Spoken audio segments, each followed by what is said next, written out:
আসসালামু আলাইকুম। সবাই ভালো আছেন? আলহামদুলিল্লাহ আমি অনেকটাই ভালো আছি। একটু আগে একটা কাহিনী গেল।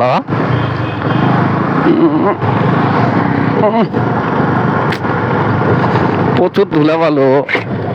শাটারটা আগে নামায় ফেলি হেলমেটের। ইদানিং এমন একটা অবস্থা হইতেছে যে আপনি ভালো রাস্তায় যাবেন সেখানেও ধুলা, এত ধুলা, আল্লাহ, রাস্তায় চলাফেরা করা একেবারে মুশকিল হয়ে যাইতেছে।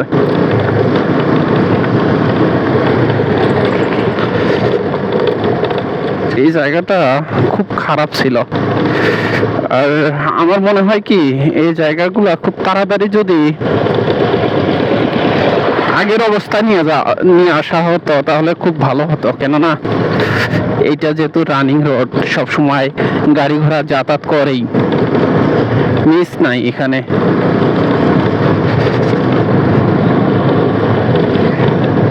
একটু আগে একটা গাড়ি গেল যেটাতে একদম ধুলা বালুতে শেষ করে ফেলছে একদম পুরো শরীর। ভাগ্যের যে শাটারটাও নামাইছি, শাটার বলতে আমার হেলমেটের যে আপনার আপনার হেলমেটের যে গ্লাসটা, সেই গ্লাসটা নামাইছি, নয়তো একদম চোখে মুখে যাইতো ধুলা। কি পরিমাণে ধুলা! আর হয়েছে কি, ইদানিং এরকম হচ্ছে যে বাতাসটা খুব, মানে কি যেন বলে আমাদের ভাষায়, আমরা বলি এটাকে পোস্তিয়া, যে পোস্তিয়া শুরু হয়েছে, এরকম একটা ভাষা আমাদের আছে প্রচলিত। জায়গায় জায়গায় যে এমন, এই রাস্তায় আসাটা এমনিতেই আমি মানে খুব বেশি পছন্দ করি না। তার উপরে এমন জংশন বানাইছে কাইটা কুইটা একদম জায়গায় জায়গায়। এগুলো যে নষ্ট হয়েছে, এগুলো মেরামত করা উচিত ছিল। মানে এক ঢালে দুই পাখি হয়ে যাইতো। যেহেতু এগুলো নষ্ট হবে, কিন্তু এগুলা এখন ভালো করতেছে না। এখন ভালো করতেছে, এখন ওই যে যে জায়গাগুলা স্বল্প পরিমাণে ভাঙ্গা, ওই জায়গাগুলোও নষ্ট হবে হয়তো বা আগে অথবা পরে। এর পিছনে পিছনে গেলে তো ধুলা খাওয়া লাগবে। হালার পর কি জোরে যাইতেছে। আর আমি চলে যাই, অত তাল নাই আমার।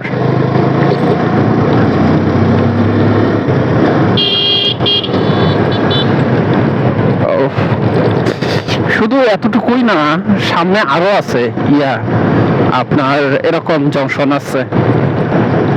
এ রাস্তা দিয়ে মূলত আমি রাত্রেবেলা একেবারে যাতায়াত পছন্দ করি না, একদম মানে যাই না এই রাস্তা দিয়ে রাত্রেবেলা। ওই যে সাদুল্লাপুরের যে রাস্তাটা আছে, ওই রাস্তা দিয়ে আমি আসা যাওয়া করি। এই রাস্তায় আসা যাওয়া আমার পক্ষে সম্ভব নয়। দাঁড়া, তুই খুব টানিস নাকি? আয়, তোর সাথে পারলাম আর ওই সামনে আবার ভাঙ্গা, মানে মহা বিপদ। এই জন্য তাড়াহুড়া করে বের হয়েছি যেন অফিসে 1 মিনিটও লেট না হয়। এই জন্যই তাড়াহুড়া করে বের হয়েছি। সর্বনাশ, আস্তে রে, মনে হয় ঘুরবে এখানে। এই রাস্তাগুলা গাড়ির টায়ার আরো নতুন হবে। নতুন হবে কিভাবে বুঝাই, মানে যে খোয়াগুলো আছে না, খোয়া বলতে পাথরগুলা, এই পাথরগুলা, পাথরগুলা গাড়ির টায়ারকে নষ্ট করে খুব তাড়াতাড়ি। আর এমনও হয় যে সঙ্গে সঙ্গে পাথর ঢোকে। ভাগ্যিস যে আমার এখানে নাই, আপনার পিলিয়ন নাই। পিলিয়ন যদি থাকতো, পিলিয়ন অর্থাৎ পিছনে কোনো লোক নাই, পিলিয়ন যদি থাকতো, মানে কোনো পাথর, মানে ছোট হলেও পাথর একটা ঢুকতো পিছনে। যেহেতু পিলিয়ন নাই, আর আমার কেজি হচ্ছে 90 কেজি। অসাধারণ একটা দৃশ্য, গরু দিয়ে হাল চাষ করানো। সেই সময় থাকলে দাঁড়াইতাম, দাঁড়াই একটু ভিডিও করতাম। এখনো এরকম হাল চাষ আসছে যে গরু দিয়া, দেখাই যায় না এখন।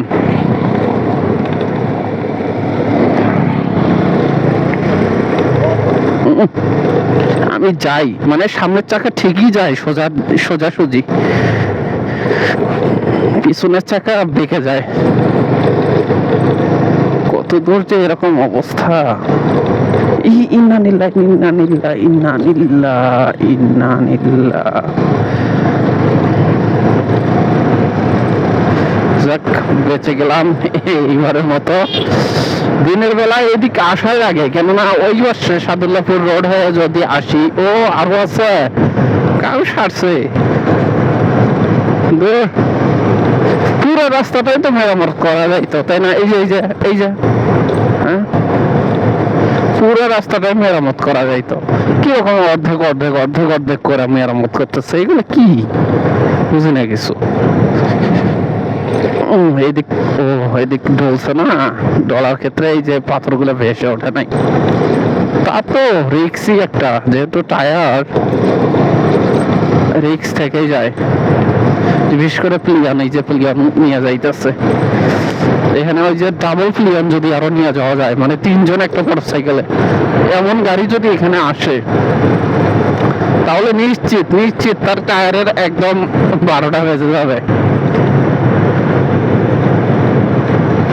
সিদ্দিক চরের এলাকায় এটা কোপতলা।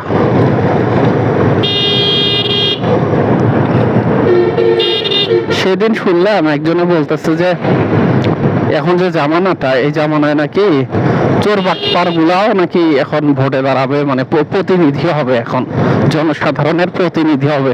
আসলে বাস্তব সিদ্দিক চোর ওই যে কি জানো একটা ডায়লগ ছিল না? যাই হোক, আমাদের এলাকার মানুষ, এলাকা না আমাদের জেলার মানুষ, অথচ আমার ডায়লগটা মনে নেই। যাই হোক, এটা কি জনগণ আমাকে মেনে নিবে? ওই সিদ্দিক চোরকে কি করছে, মানে ফুটবল খেলা হয়েছে, তো কোথায় যে ফুটবল খেলা হয়েছে এটা জানি না, তবে ফুটবল খেলা হয়েছে, ওই সিদ্দিক চোরকে প্রধান অতিথি বানাইছে। কোন একটা মসজিদ, মানে কোন একটা চেয়ারম্যান, কোন একটা মেম্বার, কোন একটা হচ্ছে সমাজ সেবক আছে, যে তাদেরকে ইয়া বানাইলো না, প্রধান অতিথি বানাইলো না, অথচ সিদ্দিক চোরকে প্রধান অতিথি বানাইলো। তার মানে কি বোঝা গেল? ও ভাইরাল হইছে, ওর মান এখন বাড়ছে। ও সিদ্দিক এখন চোর নাই নাকি? যার যে খাইসলত, যার যে হ্যাবিট, যার যে অভ্যাস, সেই অভ্যাসটার সে মুখোমুখি, সেই অভ্যাসটা কখনো তার যায় না কখনো। হ্যাঁ, যত তাকে আপনি প্রধানমন্ত্রী বানান অথবা আপনি প্রতিনিধি বানান আপনার জনগণের, আপনার এলাকার, আপনার একটা অনুষ্ঠানের যে সভাপতি বানান, তারপরে তার খাইসলতটা যাবে না। যেমন সিদ্দিক চোরের তো খাইসলত কখনো যায় না। যেমন মুচির একটা হচ্ছে ইয়াস থাকে, অভ্যাস থাকে, মুচির অভ্যাস থাকে মাংসের জুতার দিকে। চোরের অভ্যাস কি হবে? চোরের অভ্যাস চোরেই হবে। তো তাকে কিভাবে সভাপতিত্ব দেয় আমি কিছু বুঝি না। তো তাকে যদি সভাপতিত্ব দেয়, তাহলে যারা জনসাধারণ, যারা সেবা করে জনসাধারণের, যারা সমাজ সেবক, যারা গণ্যমান্য ব্যক্তি আছে, বর্গ আছে, তারা কি পজিশনে রাখছে? মানে এই সিদ্দিক চোরকে রাখছে হচ্ছে সভাপতি, তো অনুষ্ঠানের সভাপতি, আর গণ্যমান্য যে ব্যক্তিগুলো আছে তাদেরকে কি পোস্ট দিছে ওই অনুষ্ঠানের জন্য? এটা ভাবার বিষয়, এটা জাতির কাছে প্রশ্ন। যাই হোক, ব্যাপারটা হয়েছে এটা। ওই যে এতগুলা কথা কি জন্য বললাম, ওই যে একটা কথাই, সেটা হলো এইভাবে আসলে কাটানোটা রিস্কি হয়ে যায় একদম। তো এই কথাগুলো বলার উদ্দেশ্য একটাই, সে কালকে একজন বলতেছে আমার এমপ্লয়ের মধ্যে, যে এখন আপনার চোর বাটপার গুলো হবে মানুষের প্রতিনিধি, অর্থাৎ চেয়ারম্যান, মেম্বার, তারপর এমপি পর্যন্ত চলে যাবে। যাদের হচ্ছে টাকা বেশি তারা তো এমপি পর্যন্ত চলে যায়। এখন এটা স্বাভাবিক। এখন দেখে না আপনার কোয়ালিটি সম্পন্ন যে একটা ব্যক্তি আছে, এরকম যে এমপি ভুক্ত করবে বা নমিনেশন দিবে, এরকম নাই। এখন যারা টাকা পয়সা আছে, একটু চেনা জানা আছে, একটু পাওয়ার আছে, ওরাই এমপিতে দাঁড়ায়। আল্লাহ মাফ করুক, রোজা রমজান মাস, কারণ আমি দুর্নাম না কই, গিয়েবত না কই, নিজে ভালো, জগৎ ভালো। ভাইরাল হুজুগে বাঙালি একটা কথা বলছে, কিরে একটা তরমুজ ব্যবসায়ী নাকি কি জানি বললো, এরকম ডায়লগটা ভালোভাবে আমি শুনি নাই। সে নাকি ভাইরাল। মানে কখন কে ভাইরাল হয়? এই যে আমরা ভিডিওগুলো করে মরি, আমার ক্ষেত্রেই নয়, অনেকেই আছে অনেক সুন্দর ভিডিও উপহার দেয়, ইউটিউবে হোক, ফেসবুকে হোক, অনেক সুন্দর তাদের যে দক্ষতা সেটা তারা উপহার দেয়, অথচ এরা ভাইরাল হয় না। ভাইরাল হয় ওই কিরে এটা কিরে, ওই কিরে বলছে, এটা ভাইরাল করতে হবে। দে না আমার একটা ভিডিও ভাইরাল করে দে, দেখা পারলে। যাই হোক, এবার কথা হলো ওই কি রে, নিজেকে কখনো বড় মনে করবো না বা করতে আসছি না, মানে এতটুকুই বলবো যে তার থেকে আমার একটু হলেও মানে অন্য সাইড, মানে যে কোনো ব্যক্তিত্ব বলেন বা একটু এডুকেশনাল দিক থেকে বলেন, একটু হলেও বেশি আছে। হ্যাঁ, কিন্তু দেখা যায় আজকালকার যে মূর্খ সূর্খগুলা ওরা জনপ্রিয়তা পাইতেছে। আমাদের হলো বাবুনাঙ্গায় এক হচ্ছে লোক আছে, তার নাম না বলি, ওই যে কি সিও নট ফর মাইন্ড, এরকম একটা কথা বলছে। কে বলছে এটা আমি নাম বলতেছি না, আপনারা জানেন। তো এই লোক যখন ভাইরাল হলো, কি পার্ট আমার সামনে, আমি ডাক্তারের কাছে গেছি, হ্যাঁ বাবুনাঙ্গা। তো এই লোক কি করছে, এক রিক্সাওয়ালাকে মা বাপ তুলিয়া ইচ্ছে মতো গালি দিচ্ছে, একেবারে যেগুলো ভাষায় প্রকাশ করার মতো নয়। আর আমি ভদ্রবেশে যেহেতু রোজা আছি, তো উদাহরণও দেব না ওই গালিটা দিয়া, দরকার নাই আমার উদাহরণ দেওয়ার। এই বেদব, শেয়ালার পিছন দিক গিয়ে দেখিস না। এই যে কিছু কিছু মানুষ থাকে আসলে যে পিছন দিকে দেখে না, ওরা তো পশু, ওদের কথা বাদেই দিলাম। মানুষই আছে সামনে পিছন কিছু দেখে না, সোজা নাক বরাবর চলে যায়, এরকম মানুষ আছে অহরহ। আমি যেহেতু প্রতিনিয়ত গাড়ি চালাই, তা আমি বুঝি মানুষ কেমন কেমন কেমন না। এটা পুরোটাই এই যে এখানে সরিষা ক্ষেত করে, আপনার সরিষা ক্ষেত এর আগে ভাইরাল হইলো, আন্দাজি ভাইরাল হলো, মানে কিছুই বলি না। ভাইরাল হওয়ার পর যত কাপল এখানে, মানে যত কাপল এই জায়গায় ভাইরাল যখন হয়েছে না, একদম মানে সকাল থেকে সন্ধ্যা পর্যন্ত এখানে কাপলের আড্ডা। তা কাপল আসলে তো অসামাজিক কার্যক্রম হবেই, অসামাজিক কার্যকলাপ হবেই, এটা স্বাভাবিক। হ্যাঁ, তো এমনি হয়ে একটা, ওই যে আরেকটা আছে জাফলং, এই যে এখানে এই যে জাফলং, ও বাবা গেট সাজাইছে দেখি, ওইদিকে যাওয়া হয় না, ওই যে গেট সাজাইছে দেখা যায় না অবশ্য।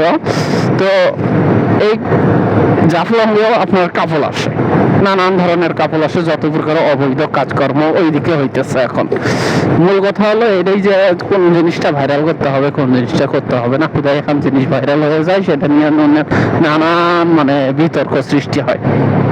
এই যে সরিষা ফুল নাই আর ইয়া নাই, আপনার ভাইরালটা যে নিউজ ছিল সেটাও নাই, সেটা ডেবে গেছে, শেষ। তো মূলত আবার যখন ওই সরিষা ফুল হবে, এখন তো যেটা ভাইরাল হয়েছে, নেক্সটে আমার মনে হয় না যে কেউ অনেকেই সরিষার ক্ষেত এখানে চাষ করবে না, কেননা যেহেতু ভাইরাল হয়েছে, অনেক কাপল কুপল আইসে, এদেরকে সরানো এখান থেকে মুশকিল হয়। যার কারণে আমি মনে করি যে এখানে আর ওরকম ভাবে সরিষা ক্ষেতটা হবে না, ওই পর্যন্ত হয়তো বা রাখবে যারা বোঝে, যারা দেখছে এগুলা বাস্তব দৃষ্টি থেকে, যারা ভালো মন্দ বিচার করতে জানে, তারা আমার মনে হয় না এখানে সরিষা বাগান আর করবে বা সরিষা চাষ করবে। যাই হোক, অনেক কথা বললাম, কথায় কথা আসে। তো ভালো থাকবেন, সুস্থ থাকবেন, আসসালামু আলাইকুম।